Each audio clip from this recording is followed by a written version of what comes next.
Tom was a human, living alone on a distant planet called Virelia. He wasn't a hero or a soldier, just a quiet man working as a weather researcher.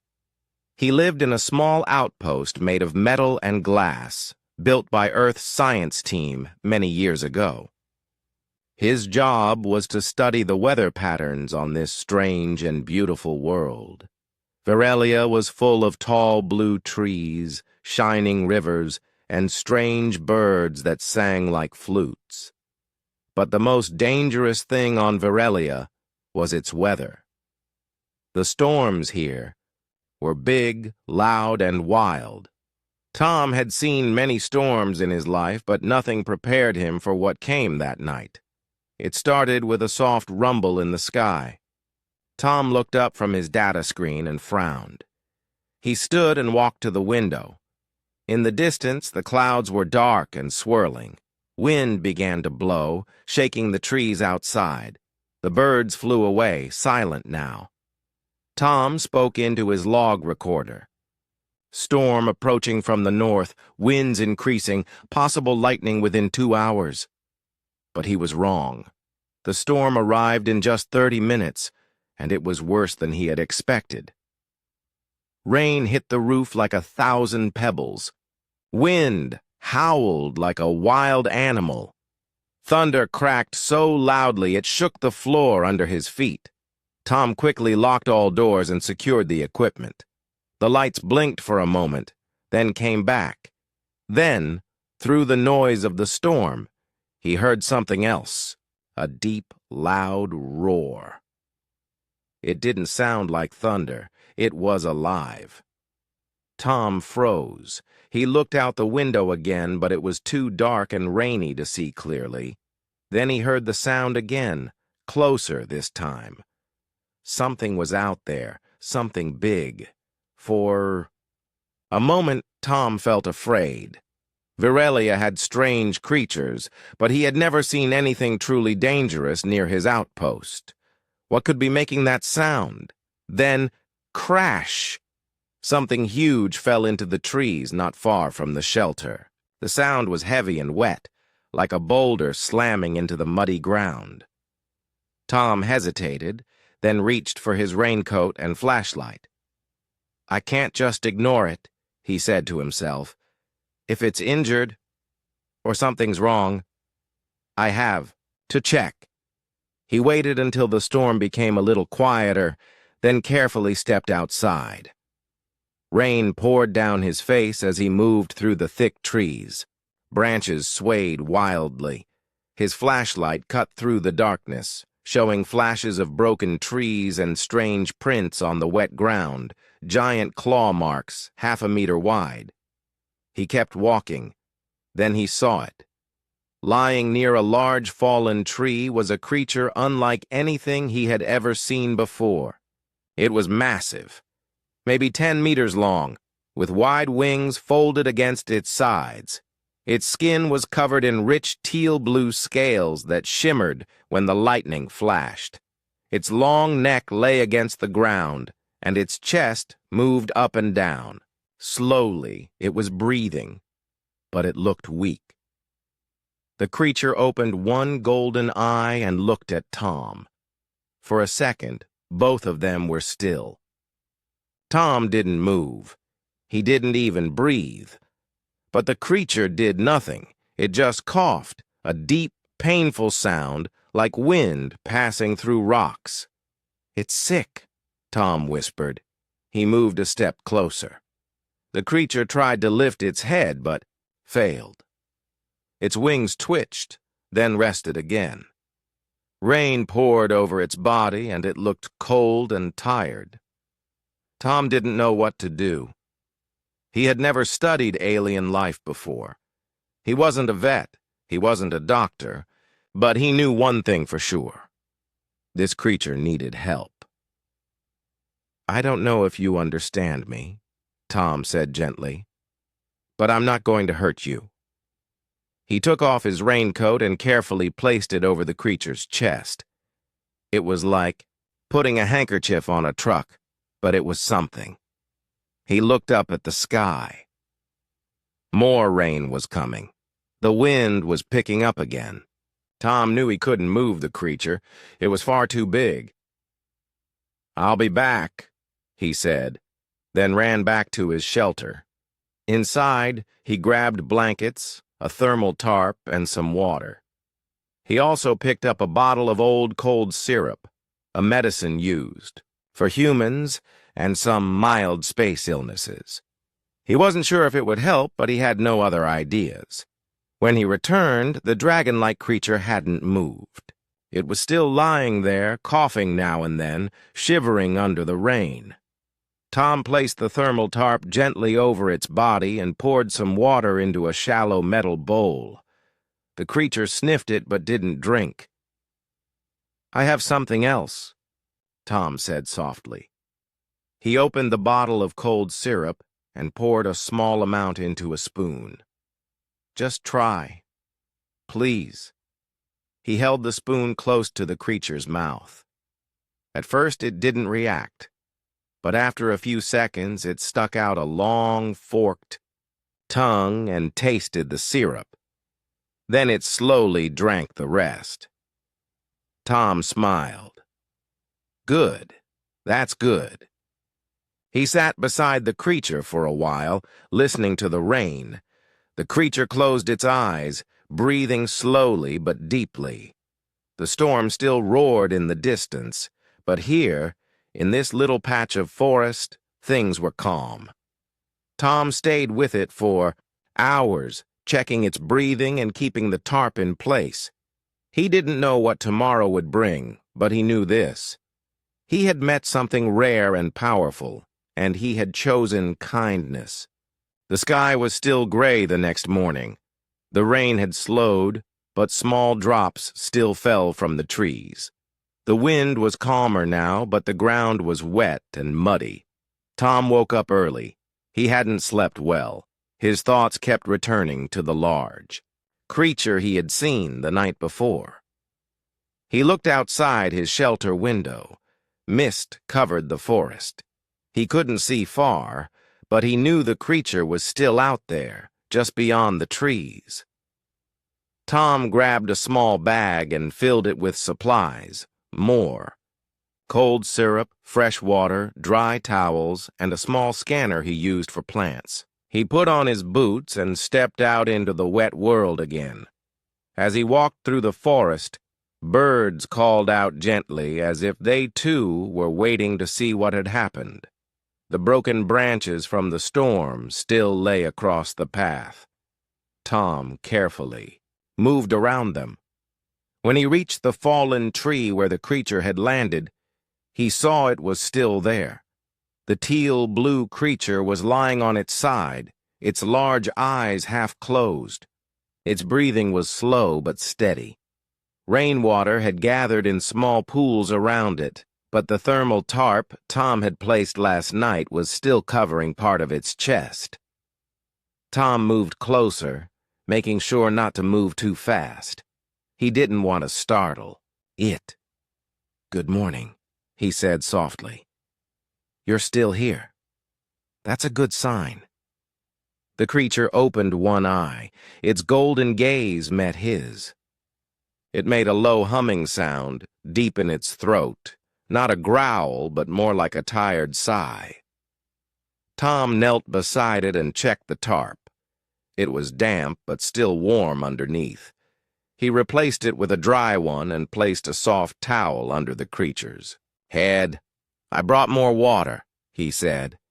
He gently placed the bowl near its mouth again. This time, the creature stretched out its tongue and drank. Slowly, but it drank. Tom smiled. "That's it. You're doing better." He took out the cold syrup again. "This helped you yesterday. Maybe a little more will help today." The creature didn't resist.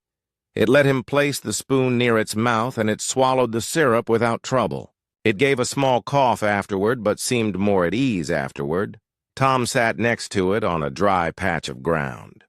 "You don't know me," he said, talking more to himself now. "And I don't know you. but I think we can help each other." He studied the creature closely. Its wings had small cuts on them, probably from crashing through the trees during the storm. Its front leg was bruised and its scales looked scratched, but nothing looked broken. Tom carefully pulled out the scanner and turned it on. The screen showed soft waves of light as it scanned the creature's body. The readings were strange, unlike any life form Tom had studied, but one thing was clear. The creature had a respiratory infection. Its lungs were weak, and its body temperature was too low. "No wonder you crashed," Tom said. "You were sick and flying in the storm. Not the best idea." The creature blinked slowly, as if agreeing. Tom chuckled. "I guess you had no choice, huh?" He stayed with the creature for hours, talking to it, checking its breathing, and adding new towels to keep it dry. He noticed something interesting. Whenever he spoke, the creature seemed to listen. Its ears would twitch slightly, or its eyes would follow his movements. Even though they could not speak the same language, it seemed to understand he meant no harm. At one point, Tom stood up to stretch. The creature gave a small sound, like a soft growl, but not angry. It was more like it didn't want him to leave. Tom smiled. "Don't worry, I'm not going far." He went back to the shelter to bring a solar heater. He placed it near the creature, careful not to make it too warm, just enough to help dry its wet body and give it some comfort. The creature sighed deeply and closed its eyes again. Tom looked at the sky. The clouds were starting to break. A little sunlight peeked through the trees. He felt a bit of hope rising in his heart. "Maybe you'll be okay after all," he whispered. Before heading back to the shelter for the night, Tom did one more thing. He picked up a small stone and placed it beside the creature. Then he added another and another, making a small circle of stones near its head. "Just something to make this feel a little more like a safe place," he said. The creature slowly opened its eye again, looked at the stones, then looked at Tom. It didn't move, but something in its gaze seemed calmer now, more peaceful. Tom took one last look before walking back to his shelter. That night, as he ate a simple dinner of dried fruit and bread, he kept checking the live video feed from the scanner he had left with the creature. The numbers showed slow, but steady improvement in body temperature and breathing. The cold syrup, warmth, and care were helping. Tom looked out the window. The rain had finally stopped. The stars were starting to shine again above Viralia. He didn't know what kind of creature he was helping. He didn't even know if it came from this planet or somewhere else in space. But he didn't need to know everything. What mattered was this. The creature was hurt. He could help, and so he did. The sun rose slowly over the forest of Viralia. Morning light shined through the blue leaves, and soft mist floated over the ground. Tom stood outside his shelter, holding a small bottle of cold syrup in one hand and a dry towel in the other. His boots were already wet from the morning dew, but he didn't mind. He had only one thing on his mind: the creature. 3 days had passed since the storm. The dragon-like creature was still lying in the same place near the broken trees, but something had changed. It was starting to trust him. Each day, Tom had brought warm blankets, clean water, and small doses of cold syrup. At first, the creature had only looked at him. Then it began to accept his help. Now it even moved its head slightly when it heard his footsteps, as if waiting for him. Tom had given it a name: Blay. It came from the word blue, because of the creature's rich teal-blue scales. He didn't know if the creature understood the name, but whenever he said Blay, the dragon's eyes blinked gently, like it was listening. Tom walked through the forest path, stepping over roots and damp grass until he reached the clearing. Blay was there, resting on its side, but its head was lifted today. That was a good sign. "Morning, Blay," Tom said softly. Blay gave a small snort. Not angry, just tired. Tom smiled and sat beside it. "You're looking a little better today. Eyes are brighter. Breathing steadier. That syrup is working, I think." He opened the bottle and poured a small spoonful. "Ready?" Blay didn't move at first. Then slowly, it stretched its neck forward and gently licked the syrup from the spoon. It made a strange noise after, a sort of hum like a deep purr. Tom chuckled. "I guess you don't hate the taste anymore." He carefully dried the creature's face with the towel and placed a new thermal blanket over its back. The morning air was cold, and though Blay was large, he was still weak. Tom could feel it in the way Blay breathed. Each breath was smoother. Now, but still slow, Tom sat cross-legged beside him and took out a small notebook. He started drawing Blay's face, just simple lines and shapes. He didn't want to forget this moment. He had never seen anything like Blay before. Large horns curled gently around its head. Its wings were long, but one still had a few cuts. Its eyes were golden, deep and thoughtful. As he drew, Tom began talking again, softly. "You know, you're not what I expected when I came to this planet. I thought I'd be watching storms and sending weather reports back to Earth. I didn't think I'd meet a dragon." Blay blinked slowly. He didn't speak, of course, but something about his gaze made Tom feel like he was listening. "I used to be a medic," Tom continued. "Before I came here, on Earth, helped people with small sicknesses. Nothing big, just cold fever stuff. Like that?" He looked at the syrup bottle. "Never thought I'd give cold syrup to an alien." Blay's tail moved slightly. Just a small flick. Tom chuckled again. "I'll take that as a smile." He stood up and walked a few steps away to gather some dry leaves and sticks. Though the planet's air was different, a small fire was safe as long as he controlled it.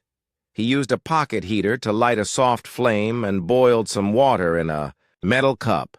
As the water warmed, he crushed a few local herbs and dropped them in. The smell was fresh and light. "Don't worry," he said. "This tea's for me. You just rest." Blay laid his head back down, eyes half closed again. Tom sat near the fire and looked up at the sky. The clouds were thin now, and the suns. Light made the leaves above them shimmer. He felt peaceful. Suddenly, a sound came from above, a soft flutter. Tom looked up quickly.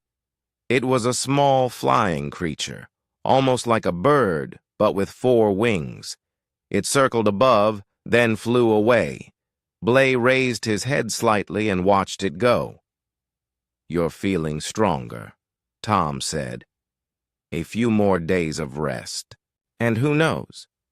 You might be flying too." He reached out and gently touched the edge of Blay's wing. The creature didn't pull away. Its scales were smooth and cool, almost like polished stone. "You'll fly again. I can feel it." That afternoon, Tom stayed beside Blay, feeding him small amounts of syrup, water, and letting him rest. He didn't need to do anything big. Just being there seemed to matter. Later, as the sun began to lower, Blay suddenly made a noise, soft and short, like a low whistle. Tom turned. Blay's eyes were on him, and his tail slowly tapped the ground. Then Blay moved. Just a little. He shifted his front leg forward and stretched his neck. Tom stood up in surprise. "Are you Trying to sit up? Blay moved again, slowly. His large body shook slightly, but he lifted his chest a bit off the ground. After a few seconds, he lowered himself again, clearly tired. But it was enough. A big change. Tom stepped forward and gently patted the edge of Blay's shoulder. "You're doing great. That's the first step." The golden eyes looked at him. Again, soft and warm. Tom knew this was something rare, something special, not just a creature healing, but a bond forming, a quiet trust between two very different beings. No words were needed, just care, just kindness. That night, back at the shelter, Tom marked the day in his journal. Blay accepted the syrup again, tried to rise. Trust is growing. Healing has begun.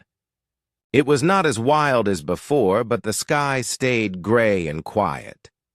Drops fell softly from the trees and painted the ground with slow puddles. The sound was gentle but endless, like a calm song that would not stop. Tom sat inside his shelter, staring at the screen in front of him. The scanner he had placed near Blay still showed good signs. The creature's temperature was steady. Breathing was strong, but the healing was slow.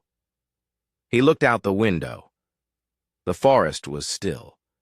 He could not see Blay from there, but he felt connected to him now, even without looking. Tom grabbed his raincoat, packed the cold syrup bottle and some clean towels, and stepped outside. He didn't care about the wet ground or the chill in the air. Something pulled him toward the clearing. Something more than curiosity. It was care. As he walked through the trees, he noticed the signs of new life. Small flowers were growing near the roots. The air smelled fresh, like clean water and wet wood. Storms often bring damage, but they also bring new beginnings. When Tom reached the clearing, Blay was already looking at him. The dragon-like creature was lying under the tarp. Tom had tied between two trees. Blay had moved slightly closer to the center of the open space, where the ground was firmer. His wings were folded, and his eyes were alert but peaceful. "Morning, Blay," Tom said, stepping closer. "It's raining again. You don't seem to mind it now." Blay gave a soft hum, like a breathy whistle. His long tail moved slowly, brushing the grass. Tom sat beside him and opened his bag. He poured a small spoonful of syrup and held it out. Without hesitation, Blay leaned forward and licked the syrup. His tongue was rough, but careful. "You're getting used to this, huh?" Tom smiled. "Pretty soon you'll be asking for 2 spoons." He gently placed the towel over Blay's head and dried the rain from his scales. The teal-blue color still shined, even in the dim light. Tom noticed the small cuts on Blay's wings were starting to close. The bruises were fading. "You're healing," Tom whispered. Bit by bit. Blay blinked slowly and lowered his head onto the soft ground. Tom sat in silence for a while. The rain pattered gently on the tarp above them. Birds chirped from high branches. A small animal ran past in the distance, but Blay didn't react. He was calm now, relaxed. After a while, Tom took out his notebook and wrote, "Day 5. Blay is stronger. Healing is slower today, but steady. Weather is cold. Creature seems peaceful. No signs of stress." He paused, then added, "Also, I think we're becoming friends." Tom looked up and watched Blay breathe. There was something magical about the moment. No machines, no cities, no voices, just a man and a dragon sitting in the rain. Then something surprising happened. Blay raised. His head slowly and let out a deep, low sound. It was not a roar. It was soft, like a musical hum, and it filled the space with warmth. It lasted only a few seconds, but Tom felt it in his chest. He sat still. Was that for me? Blay didn't answer with words. Instead, he moved his tail again, drawing a small circle in the mud near Tom. Then he gently pushed a small stone toward it. Tom leaned closer. "You're showing me something?" He watched as Blay repeated the action. Another circle. Another stone. Tom smiled. "You're not just smart. You're creative." He picked up a few stones himself and made a small star shape beside Blay's circle. Blay looked at it. Then, without warning, he reached out with his nose and tapped the center of the star. It was like a nod. Tom laughed. "I guess you approve." The rain continued to fall, but it no longer felt cold. Tom built a small fire nearby, just enough for warmth, and placed a cooking pot over it. Inside, he boiled water and added some dry leaves that smelled like mint. He poured a cup and sipped slowly. Blay sniffed the air but didn't move. Tom spoke gently. "It's tea. Helps me think. You probably have your own kind of drink, right?" He reached into his bag and pulled out a nutrient cube. It was bland but full of energy. He placed it on a flat stone near Blay's face. "You don't have to eat it," he said. "Just in case you're curious." Blay sniffed it, touched it lightly with his tongue, then looked away. Tom chuckled.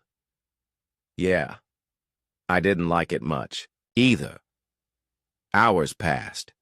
The rain kept falling. Tom stayed close, watching, waiting, listening. Sometimes he talked softly. Sometimes he just sat with his hand resting on the soft grass near Blay's side. And all that time, Blay did not move away. That night. As the sky darkened again, Tom lit a few glow sticks and placed them in a circle around the clearing. Their soft light made the place feel safe, like a warm camp. Blay shifted slightly and curled his tail around his body. His breathing was deep and steady. Tom yawned and leaned against a tree trunk. He wasn't ready to go back to the shelter yet. Not tonight. He rolled out a blanket beside the fire and watched the dragon sleep. Before closing his eyes, he whispered, "Get better, Blay. I'll be right here." The rain whispered through the trees. The dragon rested, and Tom waited. The sun rose slowly behind the mountains. A soft golden light touched the trees and warmed the forest floor. For the first time in many days, there was no rain. The sky was blue, and the air smelled fresh and clean. Tom opened his eyes. He had fallen asleep outside again, lying under a blanket beside the small fire. The fire had turned to warm ashes, and birds were already singing high in the trees. He sat up and stretched. His back was sore, but his heart felt light. He turned to look at Blay. The dragon was awake. Not just awake, but sitting upright, with his long neck raised and golden eyes watching the forest. His wings were tucked at his sides, and his tail lay, gently curled. He looked stronger, alive. Tom stood slowly and smiled. "Well, good morning. You look like someone ready to fly." Blay let out a soft sound, a calm, deep hum. He looked at Tom and gave a slow nod with his head. Tom stepped closer, careful not to move too fast. "You've been resting for days. You've taken the syrup. You've eaten a little. And now, you're sitting up. That's a big step." He knelt beside Blay and placed a hand gently on the creature's front leg. The scales felt warm now, not cold like before. Tom reached for his scanner and checked the readings. Heartbeat, strong. Breathing, normal. Body temperature, stable. "You're healing," Tom whispered. "The worst is over." Blay turned his head slowly and looked toward the sky. His eyes followed the birds as they flew past the treetops. Tom noticed. "You want to go up there, don't you?" Blay didn't answer, but he didn't need to. His eyes told the story. The sky was where he belonged. Tom stood and stepped back. "Not today," he said gently. "You still need time." Blay stretched his wings just a little. They were still stiff, but he didn't wince. No more pain, just weakness. Tom gave him a small spoon of syrup again. Blay accepted it without trouble. Then he drank a full bowl of clean water. After that, something unexpected happened. Blay stood up, slowly, carefully, but he rose to his feet. His long body lifted off the ground. He balanced on 4 strong legs, though a little shaky. His wings unfolded halfway, and his tail swayed behind him. Tom's eyes widened. "Blay, you're standing." Blay looked around the clearing, then took one slow step forward. Tom quickly moved out of the way, smiling with joy and surprise. "You're walking!" Blay took a second step, then a third. He didn't go far, just to the edge of the clearing where the tall trees began. He looked up at the sunlight breaking through the branches. He stood there quietly for a while, breathing in the clean air. Tom watched him closely, heart full of pride. "You're not just getting better," Tom said. "You're coming back to life." Blay turned and walked slowly back to the center of the clearing. He lowered himself to the ground again and curled his tail. He seemed tired but not sick anymore. Tom sat beside him. "You did great today. You've come so far." He reached into his bag and took out a small round fruit he had picked from the nearby trees. It was soft and sweet, and local animals ate it without trouble. He placed it near Blay. Blay sniffed the fruit, then picked it up gently with his tongue and swallowed it. Tom smiled. "You're eating again. That's another good sign." The rest of the day passed peacefully. Tom didn't return to the shelter. He stayed with Blay, talking, watching, and sometimes drawing in his notebook. He sketched Blay's wings, his eyes, the shape of his back, and the long horns that curved from his head. He also wrote notes. Day 6. First steps. Appetite returned. Standing. Light walking. No coughing.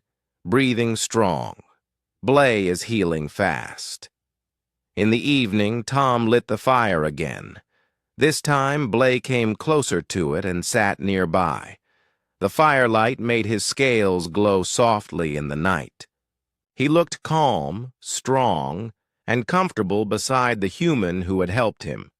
Tom placed a few flat stones in a circle around the fire, then sat on one. He looked at Blay. "You know, I don't think this is just luck. You landing here, me finding you. Maybe we were meant to meet." Blay made a soft rumble in his chest and lowered his head closer to Tom. For a few seconds, their eyes met again. No fear, no walls, just understanding. Tom whispered, "We're friends now, aren't we?" Blay gently touched his nose to Tom's hand. The stars came out slowly that night. The moon of Vierelia rose over the trees, big and pale blue, lighting the forest in silver. Fireflies danced in the air, and a soft wind moved the leaves. Blay looked up again. His wings twitched. Tom noticed. "You're almost ready, aren't you? You're thinking about flying." Blay looked at the sky for a long time, then curled back down and rested again. Not tonight, but soon. Tom nodded. "You'll fly again. I believe it." He leaned back against a tree and looked up at the stars. So many stars. So many worlds. And on one of them, in a quiet forest, a human and a dragon had found peace, and it had all started with one small thing: a spoon of cold syrup during a storm. Morning light touched the tops of the trees. The sky was clear, and golden rays passed through the blue leaves of Virelia's forest. It was the 7th day since the storm. The air was still, quiet, and full of peace. Tom walked through the forest, path like he did every morning, carrying his small bag. Inside it were the last spoonfuls of cold syrup, a clean towel, and a fruit he had picked earlier. His boots made soft sounds on the wet ground. Birds chirped gently above. When he reached the clearing, he stopped in surprise. Blay was standing tall in the sunlight. The dragon's wings were open wide. The teal-blue scales sparkled in the morning light. His neck stretched upward, and his tail moved slowly along the grass. He looked strong, like the sickness had never touched him. Tom stepped closer. "Blay, you look amazing." Blay turned his head and gave a low, musical hum. His golden eyes shone. He wasn't just feeling better. He was ready. Tom came forward and knelt beside him. "One more spoon, just to be sure." He held up the small spoon with the last of the cold syrup. Blay sniffed it, licked it gently, and swallowed. Then he made a soft sound, like a calm sigh. "That's it," Tom said, placing the spoon back in his bag. "That was your last dose." Blay lowered his head and gave Tom a small nudge with his nose. It was soft, careful, like a thank you. Tom laughed gently. "You're welcome." He looked up at the sky. "It's a perfect day to fly. No clouds, no wind. Do you think you can do it?" Blay stepped back, spread his wings, and flapped them gently. A strong breeze passed over Tom's face. The wings moved with strength, no shaking, no pain. Tom stepped back quickly, watching carefully. Blay took a few running steps and jumped. For a moment he was in the air, just for a second, before landing again. Tom clapped. "You did it! Not far, but you lifted off." Blay gave a loud, proud hum and flapped again. His claws dug into the ground. His muscles tightened. He looked at the sky again. Tom could feel it coming. Blay backed up a little, then ran forward with long, powerful steps. His wings opened wide. Then he took off. The ground shook lightly as he launched himself into the air. Tom watched with wide eyes and an open mouth. Blay flew above the trees, his wings shining in the sunlight. He flew in a wide circle around the clearing, his shadow moving fast over the forest floor. Tom shouted with joy. "You're flying! You're really flying!" Blay flew higher, then slowed and gently glided down, landing with a soft thump in the clearing again. His landing was smooth, and he didn't cough or fall. He stood tall, proud, and calm. Tom ran forward. "You did it, Blay! That was amazing!" Blay looked at him and lowered his head gently again. Then he stepped to the side and opened one wing, as if showing Tom the view. Tom laughed. "I'm not sure I'm ready to fly yet, but thanks." Then something surprising happened. Blay walked toward the edge of the forest and disappeared behind the trees for a moment. Tom waited, thinking maybe the dragon was just stretching his legs. But a few minutes later, Blay returned with something in his mouth. It was a strange glowing fruit, shaped like a small star. It pulsed with soft green light. Blay placed it carefully at Tom's feet. Tom stared at it, surprised. "What is this?" Blay looked at him, then nodded once. Tom picked it up gently. The fruit was warm in his hands and felt smooth like glass. He had never seen anything like it in this forest. "It's a gift," Tom whispered. "You brought this for me?" Blay made a quiet sound, then sat down peacefully. Tom felt something in his heart. A soft warmth. It wasn't just about syrup or care anymore. It was about friendship, respect, a connection that went deeper than words. "You didn't have to bring me anything," Tom said, "but thank you. This means a lot." He placed the glowing fruit in his bag carefully. That night, as the stars came out, Tom sat near the fire in the clearing. Blay lay beside him, wings folded, eyes half closed. The wind was light. The sky was full of stars. Tom looked up. "You know, I think you're not from this planet. You're different. Maybe you came from somewhere far away. Maybe the storm brought you here." Blay said nothing, but his eyes watched the sky too. Tom added, "Maybe you'll leave soon. Maybe you'll go back to where you belong." He smiled sadly. "And I'll miss you." Blay stood up slowly and stretched his wings again. Then he looked at Tom and lowered his head one last time. A quiet goodbye, but not a sad one. The next morning, Tom returned to the clearing, but Blay was gone.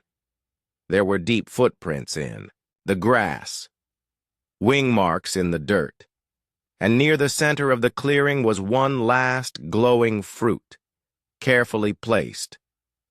Tom stood there for a long time, holding it in his hands. Blay was flying again. He was free, and Tom's heart was full. Days after Blay's flight felt quiet to Tom. The forest was still full of life. Birds sang, leaves rustled in the soft breeze, and the stream beside his shelter continued to flow gently. But something was missing. Blay was gone. Tom kept busy with his work. He checked his weather machines, wrote notes in his journal, and walked through the trees to collect samples. But every time he walked past the clearing where Blay once lay resting, he stopped and stared at the sky. He always hoped to see a shape, flying in the distance, but the sky stayed empty. "I guess he's really gone," Tom whispered one evening, sitting alone by the campfire. The stars above twinkled brightly. Back to wherever he came from. He touched the glowing fruit Blay had left him. It now sat in a clear container beside his bed. Even after so many days, it still glowed with a soft green light. Tom hadn't eaten it. He couldn't. It was a memory, a gift that reminded him of their time together. 2 weeks later, Tom was walking back to his outpost after checking a weather tower in the hills. His hands were dusty, and his boots were muddy. It had rained lightly in the morning, and the air smelled fresh. Suddenly, a sound stopped him, a distant hum, soft and musical. His eyes widened. He turned toward the sky. Far above, just over the mountain ridge, a teal-blue shape moved gracefully through the air. Then another. And another. "Blay?" Tom whispered. He dropped his tools and ran toward the clearing. When he reached it, he saw it with his own eyes. Blay was flying toward him, and behind him were two more dragons. Tom's heart jumped. "You came back." Blay flew in a circle above the clearing and then slowly descended, landing in the exact spot where he had rested before. The other two dragons, one with green scales and the other with silver-blue ones, followed. They landed. Carefully beside him, Tom stepped forward slowly. "Who are your friends?" Blay looked at the others, then gave a short, welcoming sound. The silver-blue dragon bowed its head politely. The green one looked curious and sniffed the air. Tom smiled. "Hello there." Blay stepped forward and placed something at Tom's feet. It was another glowing fruit, this time red and gold, brighter than the first one. Tom picked it up carefully. "Another gift?" Blay gave a low, friendly hum. Then he gently tapped his tail on the ground. Suddenly, the green dragon walked forward and dropped something too, a smooth stone with strange markings on it. It looked like a kind of message or symbol. Tom picked it up and turned it slowly. The markings were different from anything he had ever seen, but somehow they felt peaceful, kind. "I think I understand," he said softly. "You wanted me to meet them." Blay nodded, his golden eyes calm. The three dragons stayed in the clearing all afternoon. Tom sat with them, talking gently, even though they couldn't understand his words. The green dragon rested near the trees. The silver-blue one flew in, short loops above the forest. Blay stayed close to Tom, just like before. Tom noticed something strange. The dragons were not afraid of him. Not even the new ones. It was like Blay had told them everything. That the human had helped him, cared for him, and never asked for anything in return. As the sun began to set, the three dragons stood together. Blay looked at Tom once more, then walked toward him. Tom placed a hand gently on Blay's side. "So this is goodbye again?" Blay didn't answer, but his calm gaze said everything. The dragons lifted into the air one by one. Wings wide, scales glowing in the sunset light, they rose higher and higher. Blay flew last, circling the clearing twice, then tilting his wings in a smooth motion, like a wave. Tom stood below, watching until they became tiny shapes in the distance. Then they disappeared behind the hills. Later, that night, Tom sat by the fire once again, the red gold fruit in his hands and the strange stone beside him. He felt peaceful, not sad, not lonely. "They came back," he said to the stars, "just to say thank you." He opened his journal and began to write. Day 39. Blay returned today, with two others. I think he wanted me to meet them. Maybe they are part of his family. Maybe his kind lives far beyond the mountains. They left gifts again. I don't think they will forget me, and I won't forget them. Tom placed the journal down and looked up at the sky. "I helped one dragon during a storm," he whispered, "and now I think I've made friends that no other human has ever known." He looked at the stone, now sitting on the table next to his light. He didn't know what the markings meant, but he didn't need to. He understood the feeling. Trust, respect, friendship. Days later, a new weather drone arrived from the main colony. Inside was a message from Earth Command. "Your reports have been excellent. We will be sending a small team to your area in 2 months. We're excited about your recent notes about new life forms. Please prepare to share your findings. Tom smiled. They won't believe what I've seen. He looked out toward the mountains. Somewhere beyond them, dragons were flying. Not just beasts or animals, but intelligent beings who remembered kindness and gave kindness back. Tom picked up the red gold fruit and held it up to the light. One human, one bottle of cold syrup, one act of care, and it changed everything.